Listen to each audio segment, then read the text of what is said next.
I'd like to give you a very simple demonstration on how to use the Prismacolor double-ended art markers and illustration markers. I'm going to do this little horse, and for this I would need, the minimum amount I would need would be the brush illustration marker, a 10% gray double-ended marker, a 30% cool gray, and a 50% cool gray. And to start with, I'm going to start with my 10% gray, and I'm going to come in and I'm going to use a circular motion, and I'm going to press really quite firmly here with the wide end of the marker.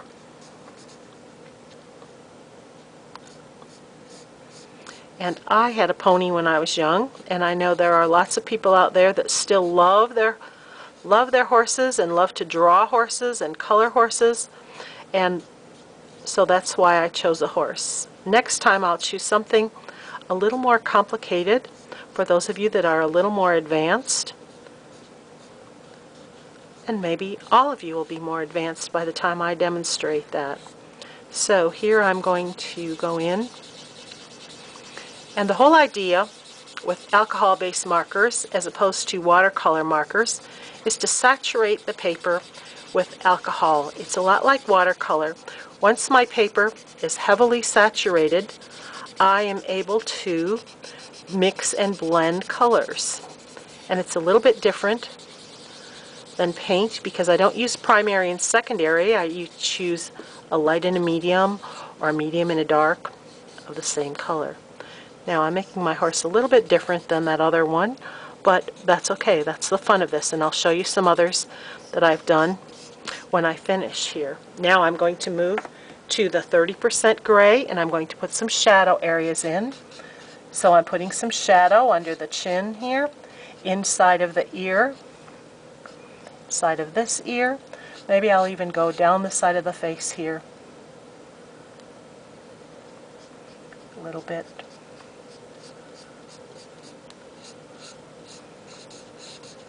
If it starts getting streaky, I just start pressing harder.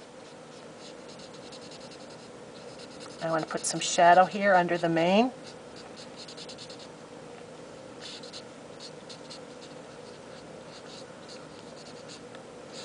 And I'm going to put a little more shadowing on the neck here. This is making a shadow, as well as some shadows from this part of the mane. Alright. And this part of the leg here gets a little shadow also.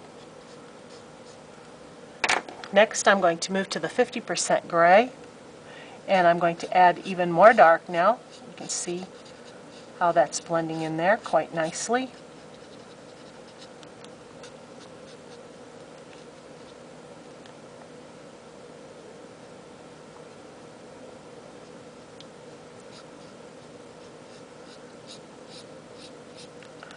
And I could even add some mane with this just by holding it on the tip and creating some dagger-like strokes. But I really want to use the brush marker now and just show you how I can finish this off with the illustration marker. And this is a dagger-like stroke. I'm pressing hard and then I'm letting off so I can make broad strokes up here. Wild, crazy hair on this horse. I'm a hairstylist for a horse. Isn't that funny? So this horse is shaking its head and making its mane go every which way here. A very funny fashion. I'll go in and I'm going to do the eye, and I'm going to leave a little white in the eye. I might make a little eyelash here if I want to, without messing up that eye totally. A very feminine horse. And you can see how I would finish this up, doing more and more and more with my marker to make this wonderful, wonderful hairstyle. And then I will go around it here with my marker and outline.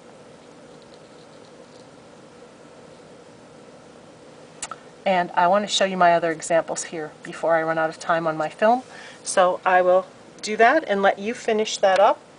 Here is another one that I did, and I put some polka dots on it like an Appaloosa. Here is one using French grays instead of the cool gray markers. Here's one using brick beige, walnut, and light walnut. And here's my fun, fanciful one using a number of bright colors. So I hope you'll give this a try. It's quite easy, and it requires a minimum amount of equipment to do. Bye until next time.